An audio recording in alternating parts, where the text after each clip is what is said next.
Yo, salut Mugiwara, c'est Chapeau de Page, j'espère que vous allez bien. On se trouve aujourd'hui pour la review de l'épisode 39 de Dragon Ball Super, qui va voir l'opposition, bien entendu, entre Goku et Hito. Enfin, en tout cas, voilà, la suite de la confrontation, pas tout à fait la fin, voilà, quand même, je le précise. De toute façon, c'est pas la fin de l'épisode, si c'est la fin ou pas, vu que ils ont bien pris le soin de nous arrêter en plein clash de puissance.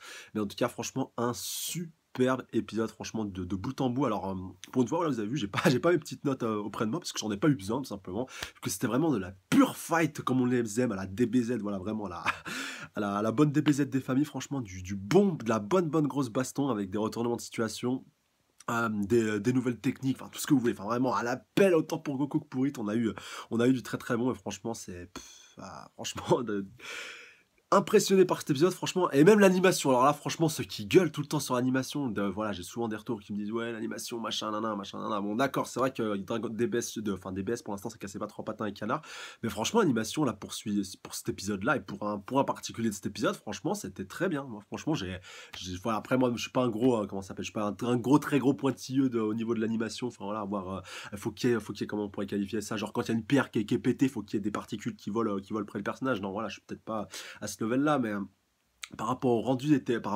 techniques, par rapport au changement de couleur, enfin par rapport à tout ça, franchement, moi j'ai trouvé ça super beau et ça avait de la gueule et ça claquait. Voilà. Bon, après, bien sûr que ça aurait pu être encore mieux fait si ça avait été fait par un autre studio, ça nul doute, bien sûr que oui.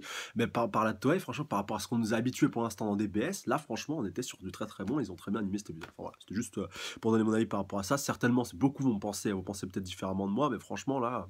Il n'y a pas de quoi cracher dans la soupe quand même. Alors, pour reprendre cet épisode alors dans le contexte et puis dans la continuité, enfin voilà, dans l'ordre par rapport aux événements qui se sont produits. Dans un premier temps, donc on a directement Goku qui passe en Super Saiyan Blue, voilà, directement au début de l'épisode. Voilà, c'est vrai qu'au combat à l'épisode précédent, il avait combattu seulement en normal, enfin voilà, un petit peu en normal, en normal un petit peu boosté avec tout l'entraînement qu'il avait. Voilà, c'est pas le normal de début de Dragon Ball, et encore moins du début de DBZ, mais franchement, il avait réussi à anticiper le Tokibotashi, puis la souris, comme ça. Tokibotashi, ouais, encore une fois, les puristes me prendront dans les commentaires. Enfin bref, la technique de Hit qui lui permet d'avoir 0,1 seconde d'avance enfin, de pouvoir se prolonger 0,1 seconde d'avance dans le temps. Et, donc Goku avait réussi à l'anticiper, donc là voilà, que le Super Saiyan Blue, vous doutez bien qu'il va un peu reprendre l'ascendant sur lui, surtout qu'il avait réussi à bloquer et à anticiper son attaque, jusqu'au moment où Hit va nous prouver qu'il est pas juste un gars complètement useless et qu'il n'a pas juste ce pouvoir de contrôle, enfin de pouvoir se projeter dans le temps qui fait qu'il est badass. Il a une autre capacité qu'on pourrait un peu comparer un peu à celle des Super Saiyajin, des Saiyans même de manière générale, même si c'est pas tout à fait la même chose. C'est le fait donc qu'il puisse donc avoir l'apprentissage. C'est à ce moment-là, donc c'est Piccolo qui nous l'apprend un petit peu après dans l'épisode. Enfin, je reviendrai sur d'autres points qui sont passés avant, qui m'ont pas mal fait marrer un petit peu après. Mais pour vraiment vous expliquer l'apprentissage, enfin en tout cas comment moi je l'ai perçu, c'est que tout simplement, dès qu'il affronte un personnage, il peut tout simplement, enfin, bon, alors, bon, attendez, je vais vous citer une petite référence pour ceux qui pourraient éventuellement comprendre, même si tout le monde ne suit pas ce manga. Dans Bleach, à l'heure actuelle, il y a un personnage qui a à peu près les mêmes pouvoirs, voilà, s'il y en a qui suivent Bleach à peu près en même temps dans les scans, bien entendu, vu que l'anime est terminé depuis pas mal de temps. Et donc, voilà, pour un petit peu faire le parallèle avec ce personnage, que je ne spoilerai pas, bien entendu, le fait qu'il encaisse les coups et qu'il affronte un adversaire extrêmement puissant fait que si lui, il n'était pas très très fort à la base, le fait d'affronter quelqu'un de puissant, il va comme le dit très justement Piccolo, il va emmagasiner cette puissance et il va arriver à se hisser à ce niveau. Comme le dit Hit dans l'épisode, jamais il aurait imaginé atteindre un tel niveau de puissance. Et c'est parce qu'il a affronté Goku en Super Saiyan Blue qu'il a pu atteindre ce niveau de puissance. S'il avait affronté un Piccolo par exemple, enfin voilà, ouais, Piccolo on va dire de maintenant, il vaut plus grand chose. Même Gohan, enfin voilà, Gohan le même Gohan qui a affronté Freezer, enfin Golden Freezer, pas le Gohan pas Gohan Ultime, hein, voilà. Enfin, pas le Gohan Ultime Full Burst, parce que voilà, il y a plusieurs versions de Gohan, mais bon, c'est pas un bon exemple, mais bon, pour vous dire que, pardon, il a un peu affronté Enfin voilà, il a pas affronté le meilleur adversaire pour pouvoir franchir vraiment un cap, mais monumental, parce que le mec, grosso modo, pour moi, juste en niveau de puissance brute, sans prendre en considération son Tokibotashi, pour moi, il a grosso modo le level de base, grosso modo, peut-être d'un Super Saiyajin 1, voilà, ou peut-être d'un Kaioken, pourquoi pas.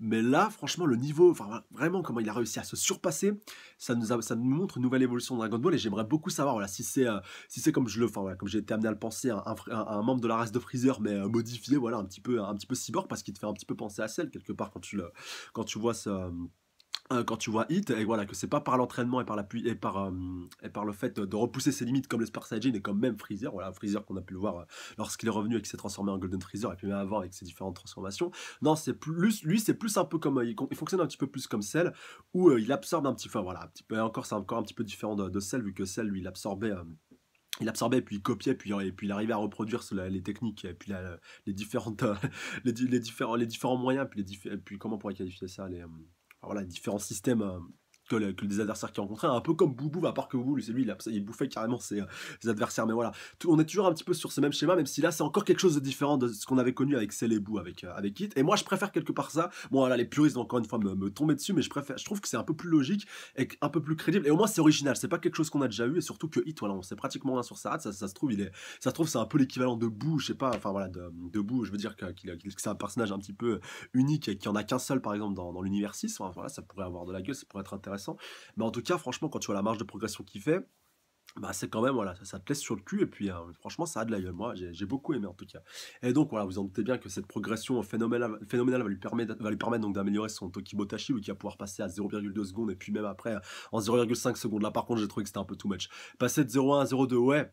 D'ailleurs, dans un épisode, ça va. Mais là, à peine 5 minutes plus tard, ouais, je suis passé à 0,5. Voilà, je suis vraiment trop fort. J'ai complètement éclaté. Là, j'avoue que j'étais un petit peu. Je me suis dit, oh punaise, ils avaient vraiment un bon truc, ils l'ont gâché. Mais bon, au final, voilà, ils ont un petit peu compensé. Ils ont un petit peu remis les choses dans l'ordre et à l'endroit. Et donc, voilà, au final, c'était pas si mal que ça. Et surtout que le combat n'est vraisemblablement pas fini.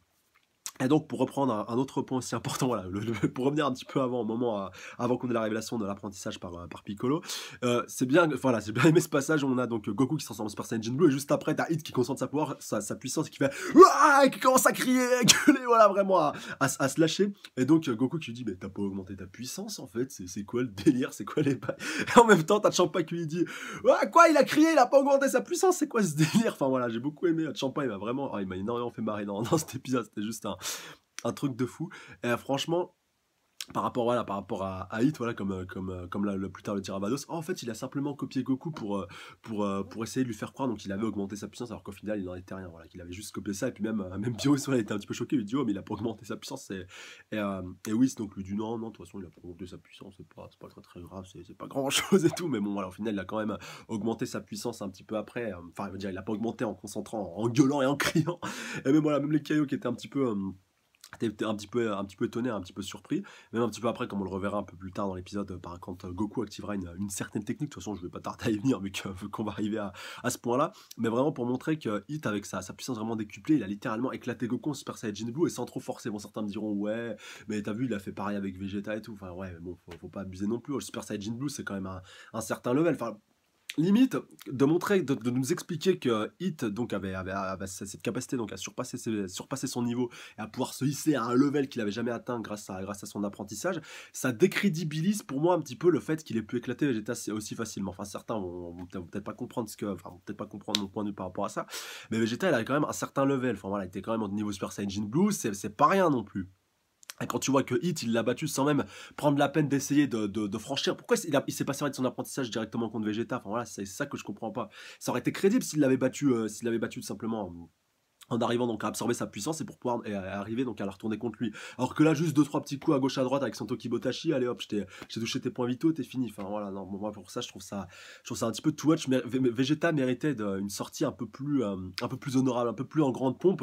Et là, il a même pas eu l'occasion. Voilà, comme franchement, je l'ai vu dans cet épisode, il était complètement frustré le pauvre. Et moi, je me mettais un petit peu à sa place. Je me suis dit putain, mais merde en fait. C'est vrai que si j'avais toutes ces informations, si j'avais combattu après Goku, j'aurais pu très certainement venir à bout de Hit, même si la fin de cet épisode va peut-être un petit peu lui donner tort, et un peu à moi aussi, vu que je croyais que le Super Saiyajin Blue pouvait assez largement, pouvait assez aisément surpasser la puissance de Hit, alors qu'en réalité, il n'en est rien. Enfin, surtout quand tu vois que le mec, il est capable, donc grâce à sa technique d'apprentissage, d'arriver à se hisser à peu près à ton niveau sans entraînement. Enfin, voilà, c'est un peu dégueulasse pour ceux qui doivent se casser le cul à l'entraînement pour pouvoir progresser, mais bon, enfin voilà, c'est pas si mal que ça. Et puis les Super Saiyajin, quelque part aussi, peuvent quand même dans le combat, voilà, comme on a pu le voir plusieurs fois par le passé, arriver à franchir des étapes qui franchiront très certainement avec beaucoup de temps d'entraînement, et ben ils arrivent à les franchir au final assez rapidement grâce au fait de frôler les portes de la mort qu'on a pu le voir plusieurs fois à moult reprises dans le manga. Voilà, je vais pas vous citer tout ce qui s'est passé, vous avez très bien, je pense, les petits souvenirs en mémoire.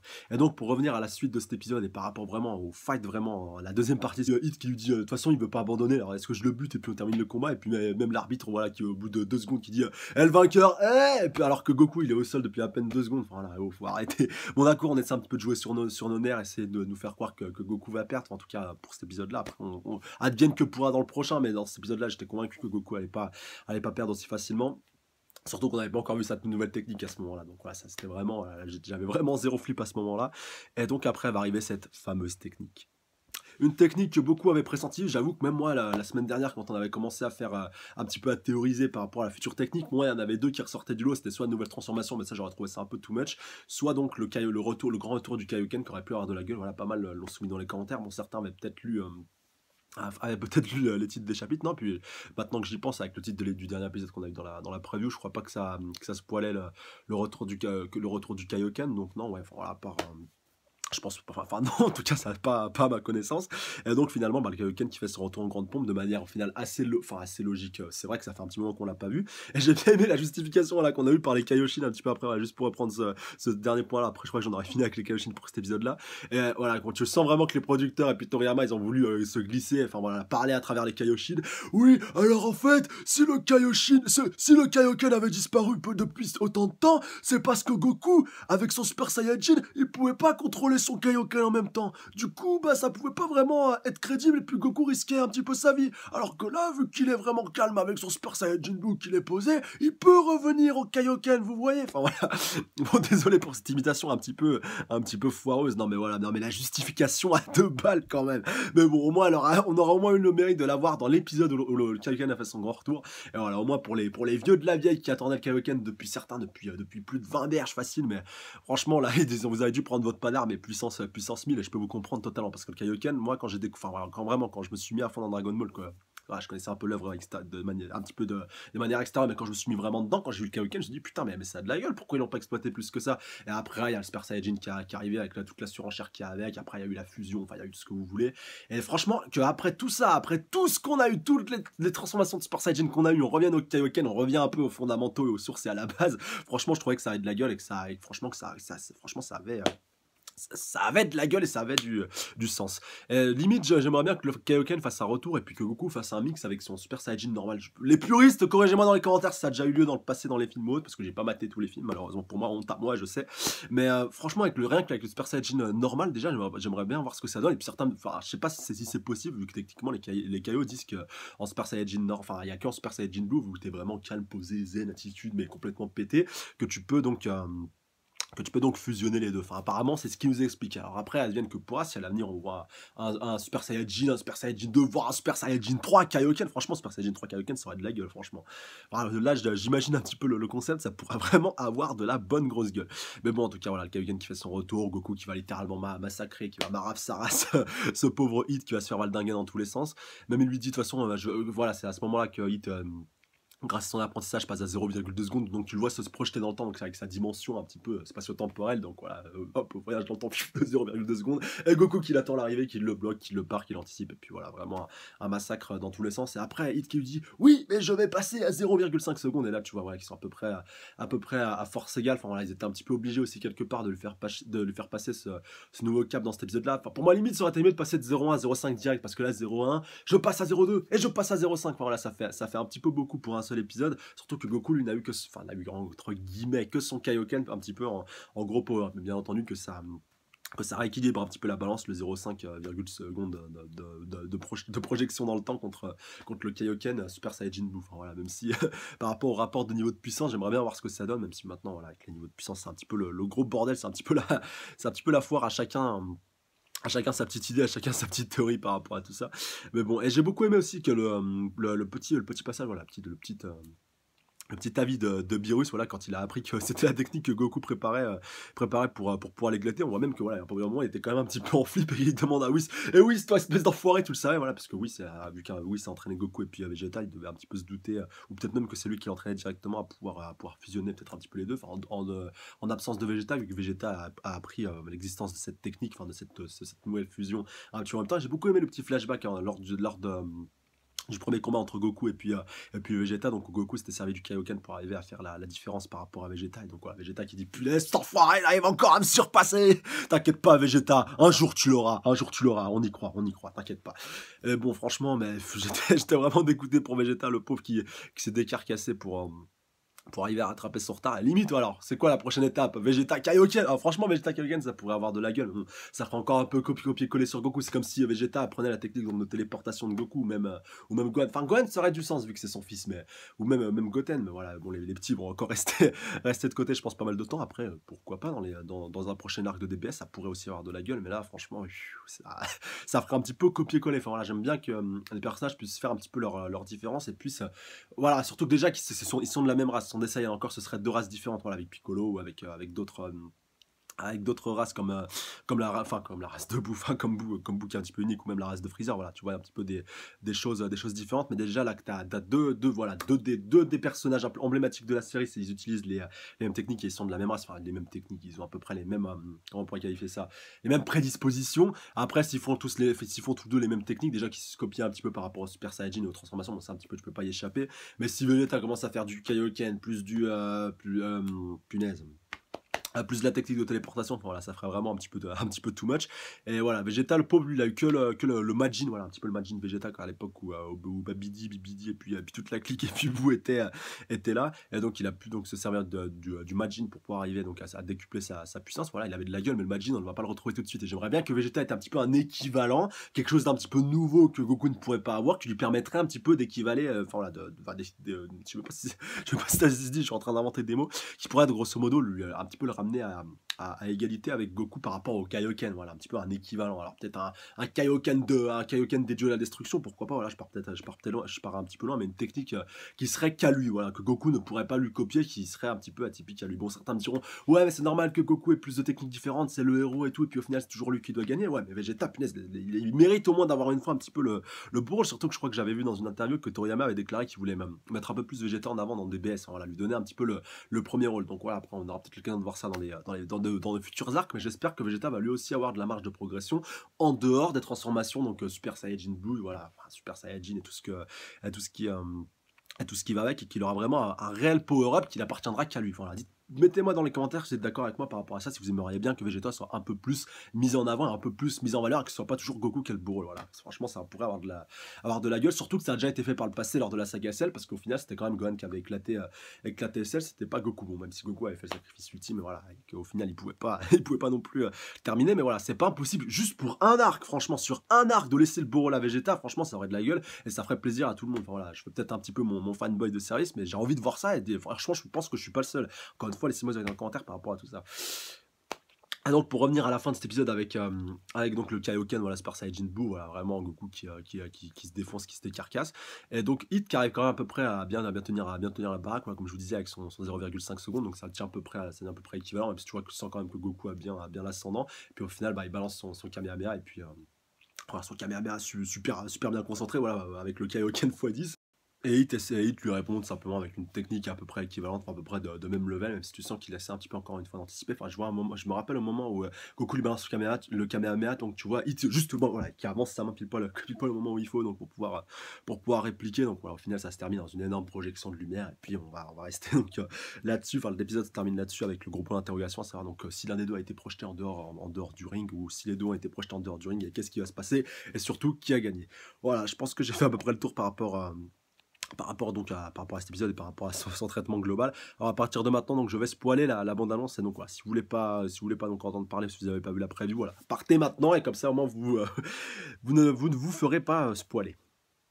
C'est bon? Allez, on est parti. Alors donc voilà, bah putain, ouais, quand j'ai vu cette preview, franchement, j'étais sûr que je me dis que après une telle débauche d'énergie, après de telles techniques qui ont valdingué dans tous les sens, il aurait dû être. Enfin d'ailleurs, je crois que le ring a été complètement pété, vu que les deux lévitent un petit peu dans les airs, donc ce sera au premier qui touchera le sol, je crois, pour qui gagnera, au premier qui touchera le sol, donc qui perdra, et donc le dernier, celui qui sera encore dans les airs, gagnera le combat. En tout cas, on aura l'occasion de voir tout ça dans le prochain épisode, mais en tout cas, ça promet du très très lourd. Et moi qui pensais, voilà, qu'après de telle débauche d'énergie, Goku serait un petit peu limite, voilà, comme il le l'affirme lui-même, il dit punaise, j'ai encore, il faut que j'en termine maintenant, il faut que j'en finisse maintenant, sinon je vais pas arriver pouvoir arriver à maintenir les deux techniques. Donc je sais pas comment il va trop faire dans le prochain épisode. Enfin voilà, moi qui le termine en Kaioken, vu que le Super Saiyan Blue va bientôt arriver à sa limite. Donc à voir comment tout ça évoluera dans le prochain épisode, sauf que voilà, il y a 2-3 petits signes qui font un petit peu flipper.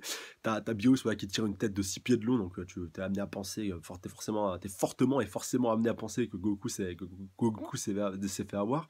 Et là, là, je pense que ça va encore gueuler punaise. Oula, j'arrive plus à articuler.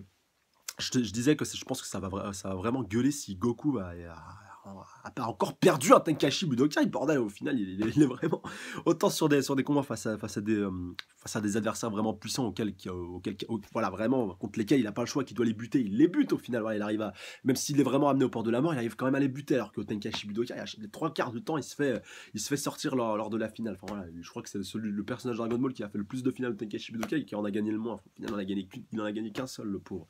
Donc là, franchement, sauf que là, ça aurait des conséquences bien plus dramatiques et bien plus catastrophique pour l'univers de Beerus.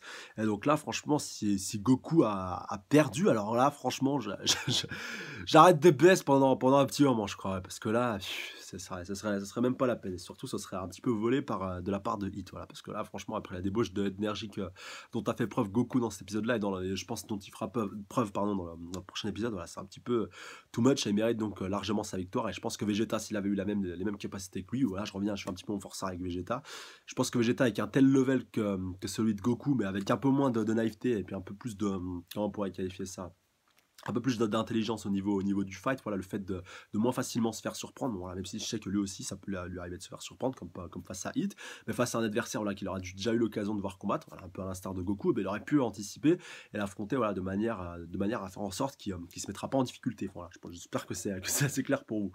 Et donc voilà, après il y a un autre petit point aussi quand même qui me fait enfin voilà, par rapport à la preview, qui me fait penser que c'est peut-être Goku qui a gagné. Donc c'est aussi la tête que tire Champa, voilà, parce qu'on voit bien ses yeux, voilà, on voit un petit peu son visage un petit peu tout bouboule qui tire des gros yeux, voilà. Donc en plus on nous a montré Beerus juste avant, donc on peut être amené à penser que c'est Beerus, mais je pense que c'est Champa et je pense voilà, ce sera donc Goku qui remportera ce Tenkaichi Budokai Inter-Univers. Et en tout cas, voilà, après on verra dans quelle direction on prendra, quelle direction prendra le prochain arc. Mais en tout cas, voilà, l'épisode prochain qui, je pense, clôturera de manière définitive ce Tenkaichi Budokai et puis cet arc aussi de manière générale. Voilà, je pense que j'ai fait à peu près le tour. J'espère juste que le prochain épisode sera à la hauteur de celui-là, même si voilà, ça j'en doute quand même. Mais en tout cas, celui-là était quand même assez bien amené. Enfin, je parle vraiment au niveau de la baston et au niveau du fight. Et d'ailleurs, j'ai beaucoup aimé la posture, donc à un moment qui a décidé d'adopter Hit une fois qu'il avait utilisé sa technique d'apprentissage sur Goku. Donc ouais, il change de pose après sa garde un peu de boxeur, voilà, il desserre un petit peu les poings pour prendre la même pose que Goku, et ça aussi ça avait un petit peu de la gueule.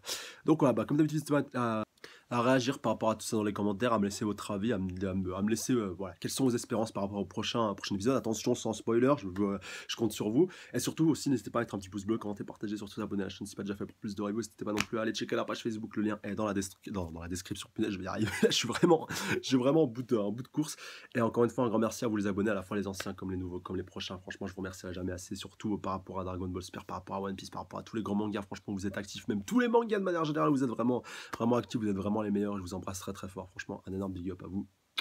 Sur ce, je vous laisse. À la semaine prochaine. Prenez soin de vous. Salut à tous. Sayonara.